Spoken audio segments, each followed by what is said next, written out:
Assalamu alaikum friends. Today we are going to talk about life and works of John Dryden. John Dryden belongs to neoclassical age, which lasted from 1660 to 1785. Neoclassical age is roughly divided into three periods: Restoration age, Augustan age, and Age of Sensibility. Restoration age lasted from 1660 to 1700 and was dominated by John Dryden. John Dryden is a prominent poet, dramatist, and critic that his age is named after his name, the Age of Dryden. We call this age as Neoclassical age because in this age the writers looked back to the ideals and art forms of classical times of Homer and Virgil.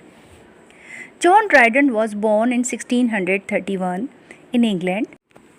He was a multi-talented person, having the potential of great poet, critic, translator, and also a playwright. He was the first English poet laureate from 1668 to 1688. A poet laureate is a national level designation. A poet laureate is expected to compose poems for the honor of the country. John Dryden was born in the times of much political and religious turmoil in England. Those disturbed times include English Civil War, which lasted from 1642 to 1651, and the ruling of England by many republican governments from 1649 to 1660. Dr. Johnson gave him the title, "He found English as a brick and left it a marble." Now let's talk about John Dryden's literary career. John Dryden's first published poem is Heroic Stanzas 1658. It is a eulogy on Oliver Cromwell's death. His second poem is Astraea Redux, which was published in 1660. In this poem, John Dryden has welcomed Charles II on the throne. Then he wrote Annus Mirabilis in 1667.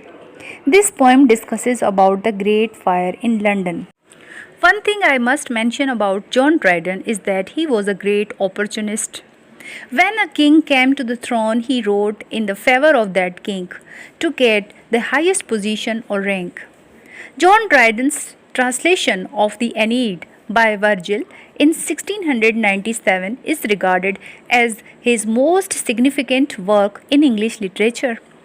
His first play, The Wild Gallant, appeared in 1663, but it was not very successful.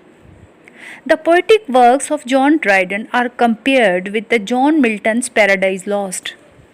John Dryden was appointed by King's Company as a dramatist, and it was decided that each year he will produce a new dramatic work. So John Dryden produced 4 works. From those 4 works, 2 are very significant.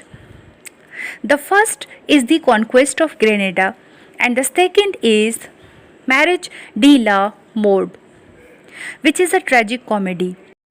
From 1672, John Dryden was at the peak of his literary career. He felt very proud on his talents. He was a poet as well as a dramatist, so he was very proud of himself. So some people started getting jealous of him. So they started a take on his works. George Villiers started criticizing him so badly that a theatre he worked, the King's Company, at that time was at the verge of closure, and his competitors started arising at that time. John Dryden came back to his position in King's Company by giving a drama named as Aurangzeb. It was a heroic play. Then he wrote all his time successful play All for Love. All for Love is a revised version of William Shakespeare's Antony and Cleopatra. It became the best tragedy by John Dryden. In 1678, John Dryden wrote Absalom and Achitophel, which is a satirical poem, and it's very important work of John Dryden. After that, Macflecknoe, which is also very marvelous work by John Dryden.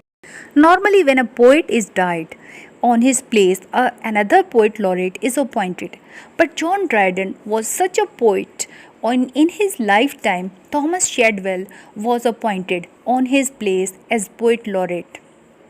During the last phase of his life, John Dryden faced a lot of financial difficulties, but he continued writing some translations. John Dryden died in May 1700.